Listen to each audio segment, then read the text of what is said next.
Food trip at Ninondo. These are the 10 food spots that you must try, guys. Number 1, Shanghai Fried Ano Chicken. to? Fried. Siopaw. Guys, Siopaw. gusto ko yung lasa ng siopaw nila kahit walang sauce. And ito, number 2, yung fried chicken. Okay, number 3 is the ushikon. Guys, try nyo yung bichu-bichu nila. Sobrang sarap ng flavor ng white nila. Plain, pero ito talaga pinakamasarap. Okay guys, this is the number 4, Cookie Bakery.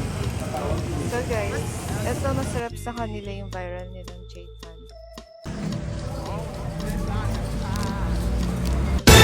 Okay, the number 5 is the Lord's Stone Bakery. Guys, ito talaga yung sobrang sarap ng egg tart nila. At kilala talaga siya. Sobrang crunchy.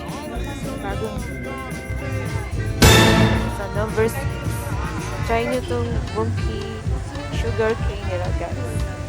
Sobrang nakaka-relax. Refreshing talaga yung juice nila, guys. Number 7, Cafe Maison Tea. Guys, ito yung pinakamasarap sa kanila. The pork chow lung pao. And beef brace nila. And number 8, the Great Noodle. Try nyo yung noodles nila. Ang sarap ng beef nila, guys. As in, sobra. Ito, guys, sobrang sarap talaga.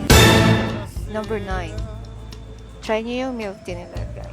Actually, dapat Binondo Bites ang number 9 ko. Kaso, guys, tagulan, nag-close sila. Number 10, Chisilet. More on gulay sila, guys. Try their sausage. But this is sausage. Gulay siya, guys. Pero don't like the lasa talaga.